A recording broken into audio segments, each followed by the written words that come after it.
अस्सलाम वालेकुम मेरे भाइयों, इस वीडियो को आप लोग पूरा देखें। वीडियो थोड़ी लेंथी हो सकती है, लेकिन मुझे पूरी उम्मीद है कि इस वीडियो के बाद लोगों का ये मुगालता बिल्कुल क्लियर हो जाएगा कि यजीद के बारे में क्या राय रखे। जो कुछ लोग यजीद के फेवर में हैं और बहुत सारे लोग यजीद के अगेंस्ट है। एक हमेशा बहस चलती रहती कि यजीद के बारे में क्या राय रखे, क्या उसने वो सारे जराइम किए जो इल्ज़ामात उसके ऊपर लगते हैं, या वो इन सबसे बरी है और ये सिर्फ एक अफसाना है। इंशाअल्लाह ताला आज इन सारे सवालों के जवाब हमारे सामने मौजूद होंगे। सबसे पहले आप इन हजरत की इस वीडियो को देखें। भाई यजीद ने ना तो हुसैन रजी अल्लाह ताला को कत्ल करने का हुक्म दिया, ना उस कत्ल से राजी था वो, और ना उस पर कोई जश्न मनाया। बल्कि इस हादसे के बाद अहले बैत का परिवार जब यजीद के पास पहुंचा तो इमाम ज़हाबी रहमतुल्लाह ने सनद के साथ पूरी रवायत नकल की है। मेरे भाइयों, ये हैं अहले हदीस के आलिम, वो अहले हदीस आलिम जो अक्सर आपको यजीद के आगे रहमतुल्लाह ताला अलैह लगाते हुए मिलेंगे और यजीद का दिफा करते मिलेंगे कि वो शहादत इमाम हुसैन अलैहिस्सलाम में शामिल नहीं है। इनका नाम है किफ़ायतुल्लाह सनाबली और ये इंडिया से बिलोंग करते हैं। ये बंदा पिछले 8-10 दिन से अपने यूट्यूब चैनल पे लाइव स्ट्रीम कर रहा है और ये सिर्फ यजीद के दिफा में लगा है। इस लानती को इतना भी ज़र्फ नहीं हुआ कि ये इमाम हुसैन की शान में जो अहादीसें आई हैं उसको बयान कर दें। इससे ये नहीं हुआ कि इमाम हुसैन के गम में जो आप सल्लल्लाहु अलैहि वसल्लम ने आंसू बहाए हैं उसको बयान कर दें। ये सिर्फ और सिर्फ यजीद के दिफा में लगा है और उसे बचाने की नाकाम कोशिश कर रहा है। इसने इमाम ज़हाबी का यहाँ पर हवाला दिया है, ठीक है, कि उन्होंने यजीद के बारे में बड़े तारीफ़ी कलिमात लिखे और ये बातें उन्होंने अपनी किताब में लिखी। तो मैं पहले हवालों की तरफ तो मैं बाद में आता हूँ। पहले मैं यहाँ कुछ बातें आपको क्लियर कर दूँ कि इब्ने ज़ियाद से पहले कूफा के गवर्नर कौन थे? नौमान इब्ने बशीर रज़ियल्लाहु ताला अन्हु, जो कि सहाबी रसूल हैं। जब इमाम हुसैन मदीना से कूफा की तरफ चले हैं तो इसने क्या किया? नौमान इब्ने बशीर एक पोलाइट आदमी थे, एक हम्बल आदमी थे। इसने क्या किया? इसने उन्हें रिप्लेस कर दिया और रिप्लेस करके किसे रखा वहां पर? इब्ने ज़ियाद को रखा, जो कि एक जालिम, मक्कार, फाजिर और फासिक शख्स था। क्योंकि इसे पता था कि अगर नौमान इब्ने बशीर यहाँ पर रह गए तो यहाँ पर मामला तो उसके अगेंस्ट जा सकते हैं। इसने फौरन नौमान इब्ने बशीर को रिप्लेस किया। यहीं से इसका जो था वो दोगलापन शुरू हो गया। उसके बाद इमाम हुसैन ने अपने भाई मुस्लिम बिन अकील को जब जायजा लेने के लिए भेजा है कूफा, तो इब्ने ज़ियाद की सरपरस्ती में मुस्लिम बिन अकील को शहीद कर दिया गया। क्या ये खबर इस तक नहीं पहुंची थी? इसे ये पता चल रहा है कि इमाम हुसैन करबला से जो वो मदीना से जो है कूफा की तरफ निकल चुके हैं, लेकिन इसे ये नहीं पता चल पा रहा है कि वो शहीद कर दिए गए। अब मैं यहाँ पर कुछ बातें करता हूँ। ये मुतालबा किससे होगा? किसकी हुकूमत के अंदर इमाम हुसैन को शहीद किया गया? मुतालबा किससे होगा? भाई हज़रत अमीर मौविया मौला अली से यही मुतालबा तो करते थे कि हज़रत उस्मान रज़ियल्लाहु ताला अन्हु की शहादत का बदला कब लिया जाएगा, जबकि हज़रत उस्मान रज़ियल्लाहु ताला अन्हु मौला अली की खिलाफत में शहीद नहीं हुए, वो अपनी खिलाफत में ही उन्हें शहीद किया गया। उसके बाद भी ये मुतालबा जो है उनसे किया जाता है और किया जाता रहा और बार बार किया जाता रहा। तो फिर यजीद से मुतालबा क्यों नहीं होगा कि कातिलीन हुसैन से बदला क्यों नहीं लिया गया? कातिलीन हुसैन को जो है सज़ा क्यों नहीं दी गई? लोग कहते हैं कि बड़ा रोता था, बड़ा परेशान होता था, उसे बड़ा गम था। अगर इतना ही गम था तो कोई एक ज़ईफ़ इबारत ही पेश कर दे कि जिसमें उसने इब्ने ज़ियाद और शिमर जैसे लोगों को सज़ा दी हो, बल्कि उसने तो मनसब बांटे।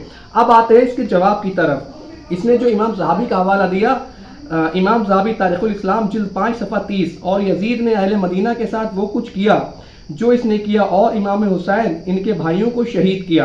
आगे लिखते हैं आलमल नबूला, इमाम ज़हाबी ही कहते हैं यजीद नासबी था, शराबी था।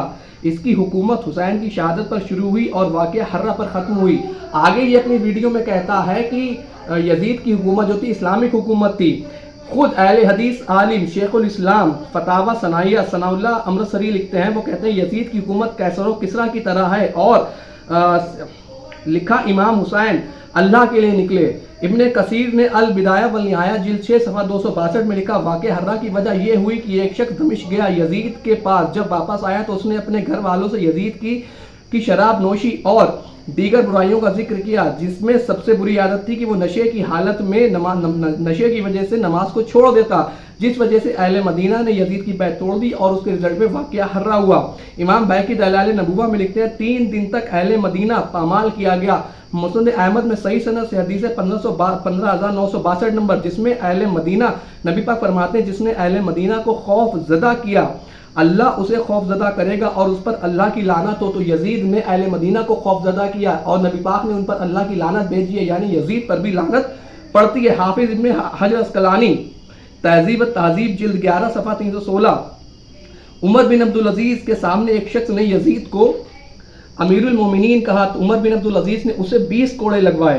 ابن تیمیہ جو خود اہل حدیث ہے, ابن تیمیہ نے کہا نہ ہم یزید کو اچھا کہتے ہیں نہ اس سے محبت کرتے ہیں, وہ کوئی نیک آدمی تو نہیں تھا.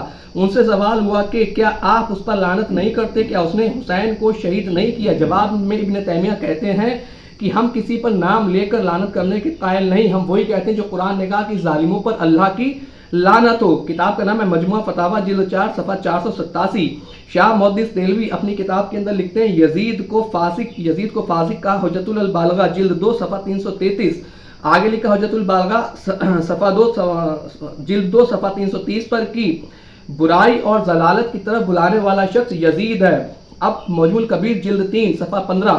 یزید نے ابن زیاد کو خط لکھا. ابن زیاد نے یہ کہتا کہ ابن زیاد مجھے خبر پہنچی ہے کہ حسین کوفہ پہنچنے والے ہیں, اب یہ ذمہ داری تمہاری ہے. دیکھ اگر تو کامیاب ہوا تو مال ملے گا اور اگر ناکام ہوا تو غلام بنا لیا جائے گا. یہ سارے قول محدثین کے, اہل سنت کے محدثین کے یزید کے بارے میں. اب یہ کہتے ہیں کہ کہیں کوئی ریٹن دکھائے کہ یزید نے حکم دیا ہو امام حسین کی شہادت کا, تو میں کہتا ہوں کہ پاکستان کے اندر جب جو قتل و غارت ہوا مشرف کے ٹائم پر, تو مشرف نے اس کا ریٹن میں حکم تو نہیں دیا تھا. ایون کورٹ کے اندر بھی مشرف نے یہی کہا تھا کہ کوئی ایک روایت دکھا دو جس کے اندر میں نے ریٹن میں حکم دیا ہو کہ یہ سارا کام میں نے کروایا. کیا لوگ نہیں جانتے کہ سب کچھ مشرف نے ہی کروایا تھا؟ اس کا سارا ذمہ دار مشرف تھا. جب ایک شخص ہے اہل حدیث میں حافظ عمر صدیق صاحب, انہیں دیکھ کر یہی لگتا ہے کہ جیسے بنو امیہ میں عمر بن عبدالعزیز رحمۃ اللہ تعالی علیہ تھے, انہوں نے جو ان کی یزیدیوں کی پول کھولی ہے, انہوں نے صاف بالکل بماغ دول کہا ہے کہ یزید امام حسین کی شہادت میں شامل تھا. انہوں نے کہا کفایت اللہ سنابلی کے حوالے سے کہ یہ دن بھر یزید کی دفاع میں اپنا ٹائم برباد کرتا ہے. کہتے ہیں کہ تم کبھی وہ حق بھی بتاؤ جو حاکم کا رعایا کے اوپر ہوتا ہے, سوال کس سے ہوگا؟ آج کے دور میں جب سی سی ٹی وی فوٹیج ہے, پولیس ہے, اتنے ساری ہمارے پاس فیسلٹیز ہے, تب ہم کتنی مشکل سے جو ہے وہ اصلی قاتل تک پہنچ پاتے ہیں. اس وقت تو اتنے سارے معاملات بھی نہیں تھے. سیدھی بات ہے کہ یزید امام حسین کے قتل میں شامل تھا, اس نے حکم دیا, اور اگر تمہارے حساب سے اس نے حکم نہیں دیا اور وہ بڑا غمگین تھا تو کوئی ایک حوالہ, ضعیف حوالہ ہی دکھاؤ کہ اس نے ابن زیاد اور شمر کو جو ہے وہ لٹکا دیا, انہیں سزا دی ہو. میں نے آپ کو اتنے سارے محدثین کے قول بتائے یزید کے بارے میں کہ آپ بھی ابھی بھی آپ کو کوئی شک اور شبہ رہتا ہے. امید ہے کہ بات آپ کے سمجھ آئی ہوگی. الا البلاغ.